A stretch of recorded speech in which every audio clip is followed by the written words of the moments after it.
I'm Mike Graham. Theo Usherwood is here. We're going to be looking through all the stories in the papers this morning, and while obviously the Southport story is front and centre of almost every single newspaper, there's still quite a lot of coverage there of Donald Trump and day two about to happen today of his presidency, the second time around. Front page of the Daily Mail: how high fashion is waging a silent war against the Trumps, and that's a story about how all the sort of fashion houses of America are not very happy about promoting whatever it is that they're wearing. They've got a picture of Ivanka Trump wearing a replica of Audrey Hepburn's dress, looking very glamorous. And I did say yesterday that there was a sort of glamorous return to Hollywood, to the West Wing, wasn't it? The Commander-in-Chief ball was something else, and also the theatre.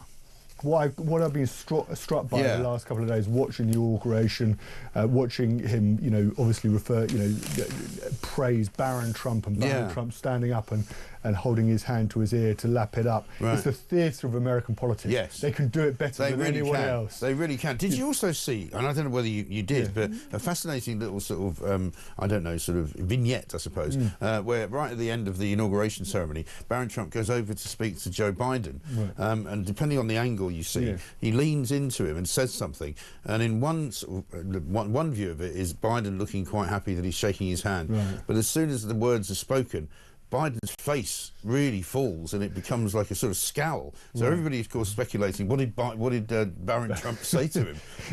Did he say, get lost, you old git, stop insulting my dad or something? I mean, who knows? I don't know. I thought their reaction and Harris's reaction throughout that, throughout that speech from Donald Trump was just they just had to sit there, and they had to and people were standing up around them, standing ovations, applause, amazing. Yesterday, Trump got a bit of his own medicine, I suppose, back. He was sitting in, I think it was Washington Cathedral, and he was listening to the Right Reverend Marianne Edgar Bude, who obviously hadn't gone through the Trump commencement ceremony process because she somehow slipped through the net because she's obviously a bit woke. Have a look at this. In the name of our God, I ask you to have mercy upon the people in our country who are scared now.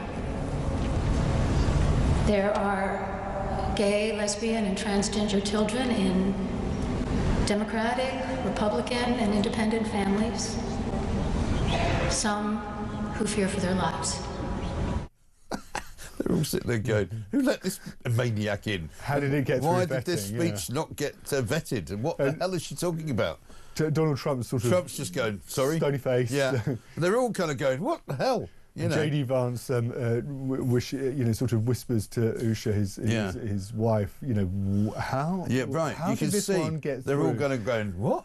Yeah. I thought this was all over, so we weren't expecting to see much of her anymore. I think she'll be whatever the opposite of pardoned is. That's what she'll be. In the Mail today, day one, and Trump pardons 1,500 MAGA writers and tells 1,000 officials you're fired. And also a great piece from Tom Leonard in New York. How is a man addicted to Big Macs and Diet Coke whose only exercise is running in a golf buggy and who only sleeps 5 hours a night, so fighting fit at 78?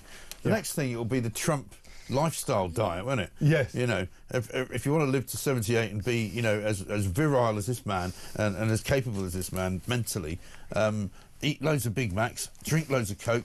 The fact that he doesn't drink, I'm sure, is a factor. Yes, and of course, actually, it was interesting, wasn't it? When the Democrats, when Joe Biden was in the race to be, for a second term, age wasn't an issue, and then of course, as soon as Joe Biden had to exit the contest and was replaced by Kamala Harris, then age became an issue for the Democrats. But, in terms of Trump and his ability to deal with those criticisms, he batted them away, and it was inevitable in the end, wasn't it? But he's obviously he's just one of these people. He's a bit like Margaret Thatcher, maybe. She only slept 4 hours a night, just driven and just attacks the day every single day. Absolutely. And the front page of the Times today has got the story that quite a few other papers have picked up on, and this is the threat to foreign firms, basically. Trump threat to double tax. President Trump has threatened to impose steep tax rises on foreign companies and overseas nationals working in the US as he announced investments worth up to $500 billion in America's artificial intelligence infrastructure. AI is definitely going to be, Keir Starmer made his little AI announcement the other day. This this is proper. Yes, AI. I mean they're using the FT's got a report on this, Financial Times, a 90-year-old provision in the US tax code, section 891, if you want to look it up. And basically they're going to impose punitive taxes on foreign firms, and then what they're going to do is any where there are deals where US firms have been punished, they're basically going to withdraw from those. And it's likely, you know, there's an OECD pact which was signed, which allowed, you know, foreign overseas countries to tax US firms. He's ripping all of that up. It's going to be ruthless. This is going to be, and I'm not quite sure. Because he only cares about America at the end of the day. And I'm not quite sure the penny has dropped in our dear Foreign Office. Because this is going to be bumpy, and he's unashamedly going to put the US first. Of course. And it's not just going to be tariffs, it's going to be tax. We know he's looking at taxes to ensure that American companies do well. And at the same time, we've got, you know, front page of the Mail, Reeves hit by biggest job slunt since COVID. You know, she's jetting off to Davos to try and persuade... She's speaking, I think, today, her and Jonathan Ashworth. The billionaires in Davos to come and invest in the United Kingdom. Whereas where they've put up taxes by 40 billion quid last budget, over in the United States, Donald Trump's cutting taxes.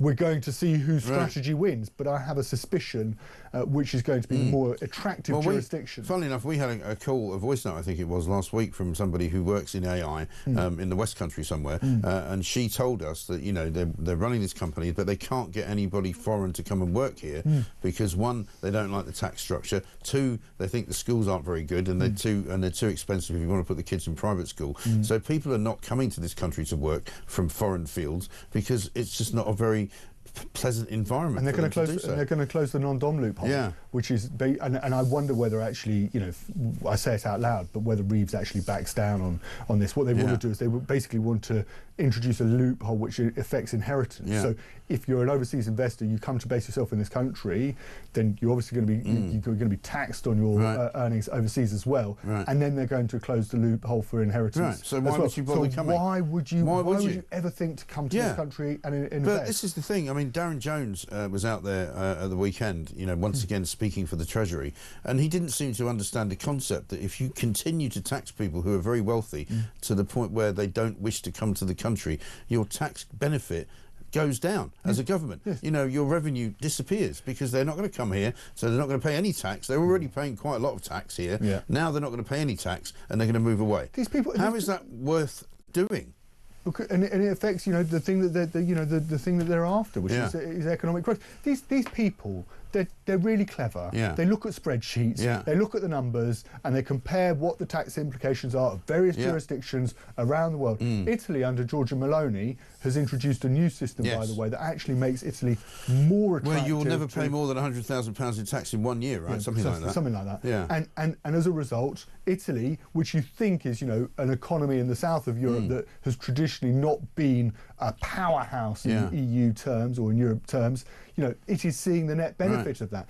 They look at these people, look at their spreadsheets, they compare the different jurisdictions, what the tax implications are, how likely, of course, that affects how likely it is for them to get investment, because people would, you know, investors want return, and they make a decision on that basis. And if you're making it less attractive, if Britain, when they do those sums, these billionaires or millionaires do their sums, and they compare Britain to Italy or any other country or United States, and they think, actually, I don't think it's worth it because I could invest my money. I remember going to Italy, went to Italy on holiday 2 years ago, and I was laughing with my kids. I said, you know, when I used to come here when I was your age, basically we used to laugh at Italy about how badly run it was, about how ridiculously often they changed their leaders, about how often the governments fell, and how ludicrous the whole economy was. And I said, now, actually, it seems like a sea of calm when you compare it to Britain, where everything, and this was before the Labour Party even got in, you know, and I said to them, my kids, I was like, you know, Britain is the new Italy, and Italy's the old Britain, you know. But anyway.